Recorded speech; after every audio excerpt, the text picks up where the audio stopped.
You ask Tiger to solve. This deals with linear equations with one unknown. The final result is x equals -2. Let's solve it step by step. Simplify the expression. Simplify the arithmetic. Group all x terms on the left side of the equation. Add 4x to both sides. Group like terms. Simplify the arithmetic.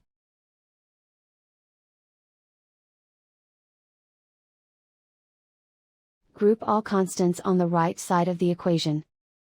Subtract 2 from both sides. Simplify the arithmetic.